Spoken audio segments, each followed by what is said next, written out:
Made it work.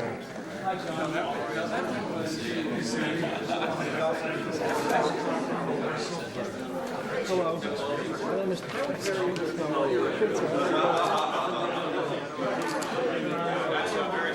Bobby Schreiber. We've met before.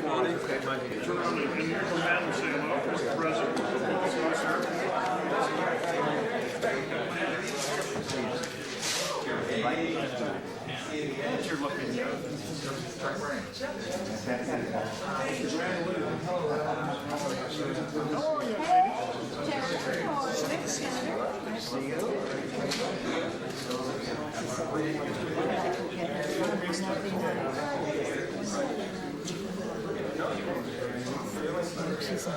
Hey, man.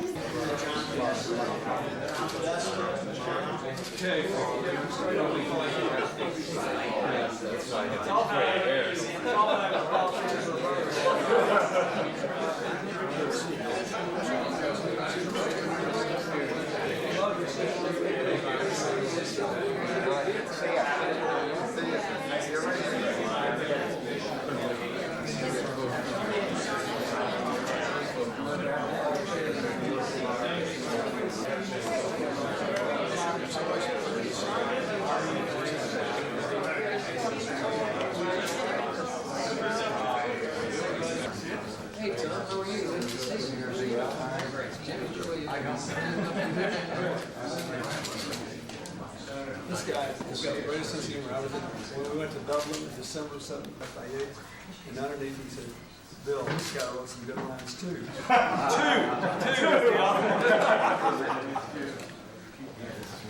Sit down, everybody. That has ever gathered in this room together. Since Theodore Roosevelt inaugurated this room in 1902, I feel quite confident that this is the best group we've ever had here. America has appeared.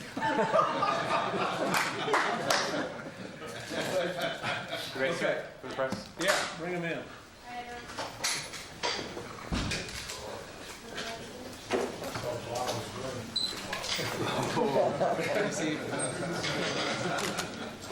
I just met the missus outside. Mr.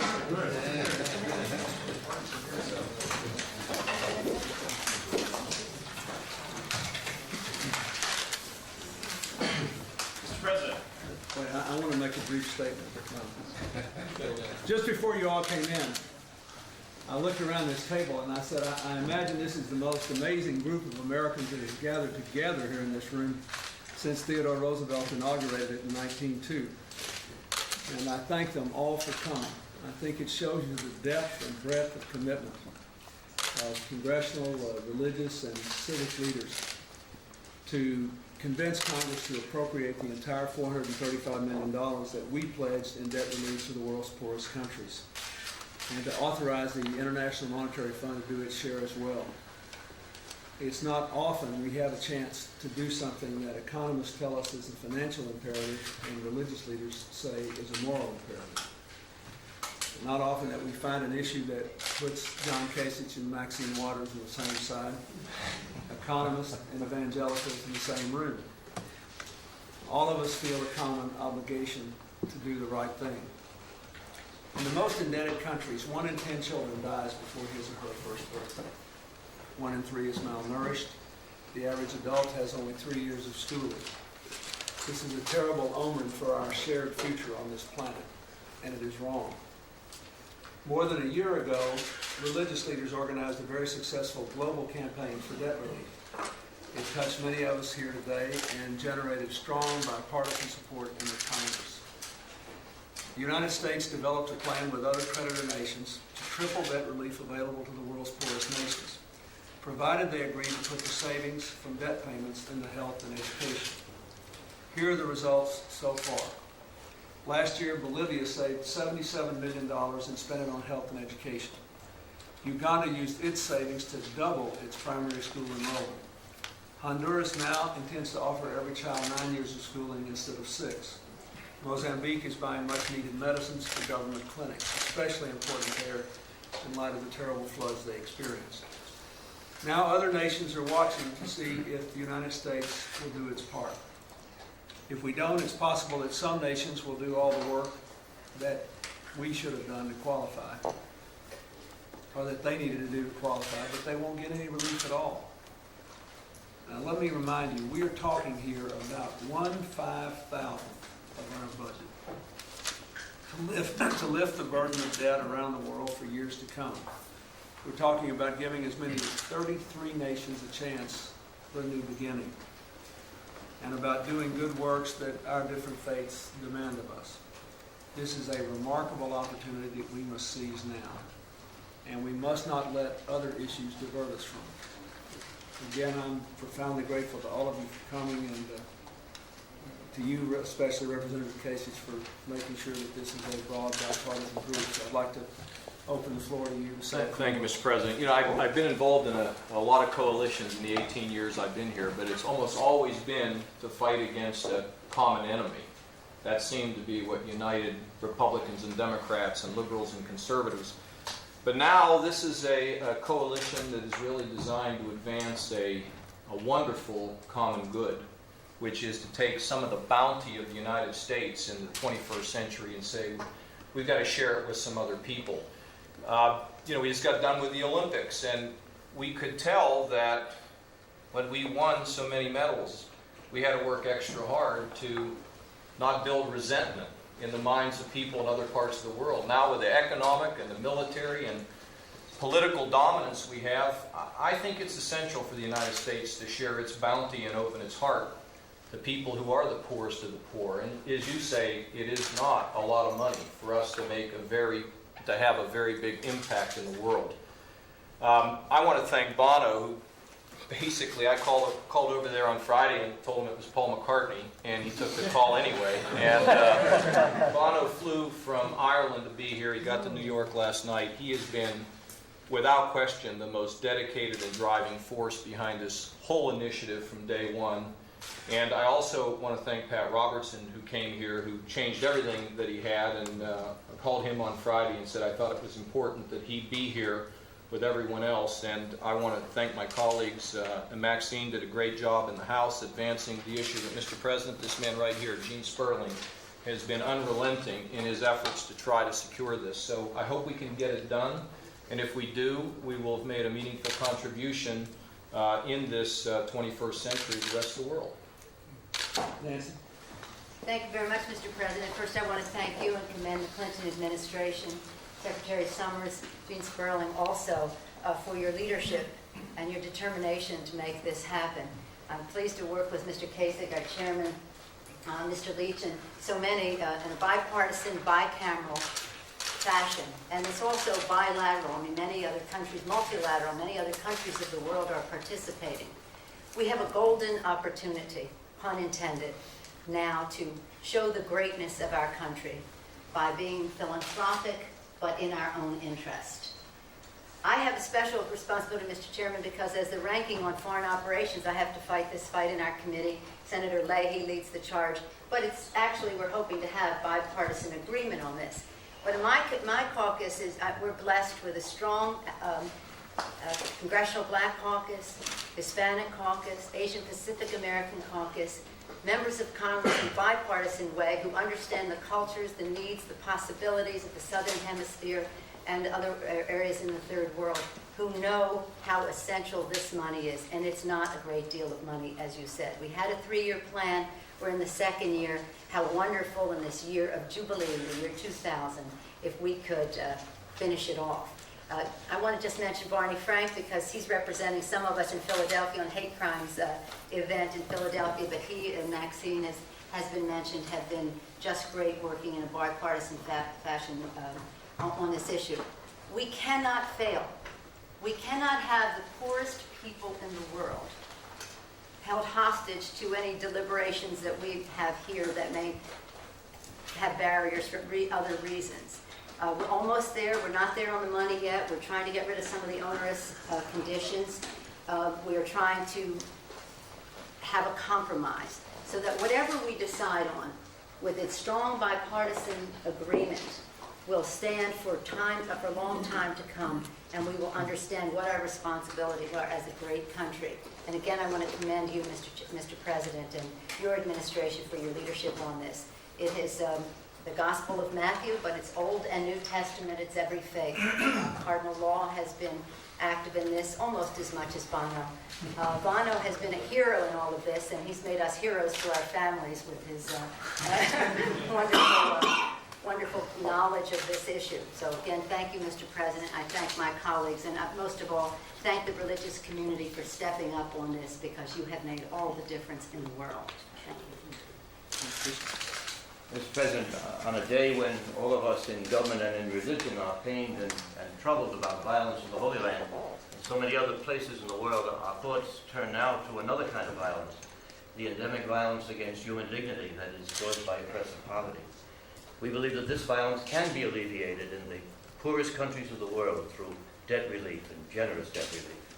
We're deeply grateful to you, Mr. President, for your unwavering commitment to this goal. We're grateful also to the members of Congress, notably through the leadership of many who are present here today from both houses, from both sides of the aisle, who have helped to fashion legislation which seeks to accomplish what would fittingly be one of the great achievements in the Jubilee year of this new millennium. You already know how united and dedicated the religious leadership of our country has been in support of this effort. We believe it's the right thing to do, and we believe that this is the right time to do it. We in the Catholic community have been inspired by the leadership of the Holy Father, Pope John Paul II, who has eloquently and repeatedly called for urgent action to relieve the heavy burden of debt which is afflicting so many of the poorest nations in the world. The religious leaders present, representing different faith communities, join in a common call to this great nation of ours to play a leading role in making a difference today in raising the burden of poverty from our brothers and sisters in countries around the world and giving them new hope and a new beginning. Mr. President, you called attention to the specifics, and of course we were pleased this summer when the House, with significant bipartisan support, voted $225 million for poor country debt relief.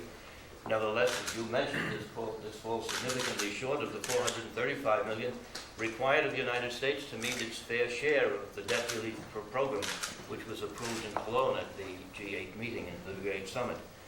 We asked Congress also to authorize the IMF to use all the earnings from the investment of gold sale profits for debt relief. Otherwise, we're told the IMF will fall short of the funds for making the debt relief commitments. It appears, however, that this authorization may be held up over issues concerning reform of the IMF. And of course, I understand the desire for further IMF reform, but I would urge that this issue be delinked from debt relief funding. It would be tragic if the effort to resolve complex issues about the role and policies of the IMF became a cause for delay in granting debt relief to the poorest of the poor. We urge the Congress and the administration to continue to work together in these coming days to achieve full funding for debt relief. It's our fervent prayer that a few years from now, we'll be able to look back at this Jubilee year and say that the United States made it a year of hope for millions of poor people throughout the world. So I thank you. Mr. President. Thank you. I'd just like to make one more point that I think none of us made, but it's worth making. And again, I want to say this is an amazing group. Rabbi, we thank you for coming. President Robertson, all the members of Congress.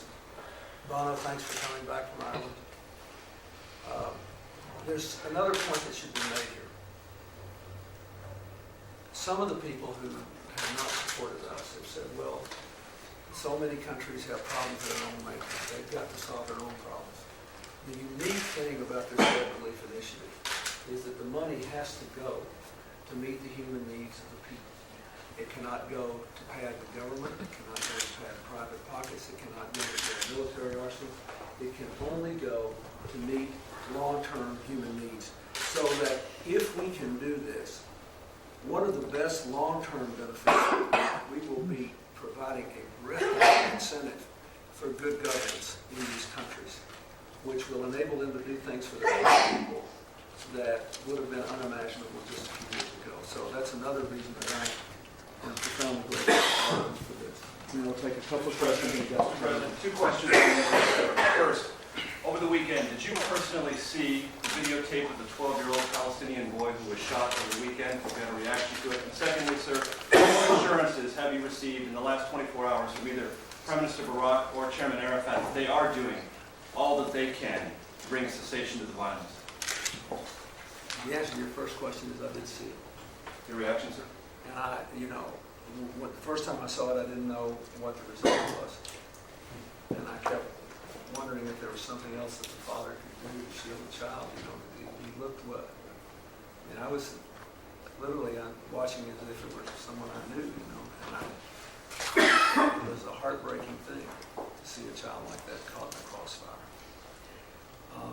I've talked to Chairman Arafat, I've talked to Prime Minister Barack. We've had virtually constant contact with them. I'm convinced that they must do everything in their power to stop the violence, and I think they're trying. And we're going to do everything we can. We have, as you know from the statement I put out yesterday, we've offered some ideas, and we've been working on this all day. So we'll just have to see if we make some more progress tomorrow morning over there. I think it will be better tomorrow. Mr. President, on the debt relief issue, the holdup seems to be Senators Graham and McConnell. What can you offer them to get this moving?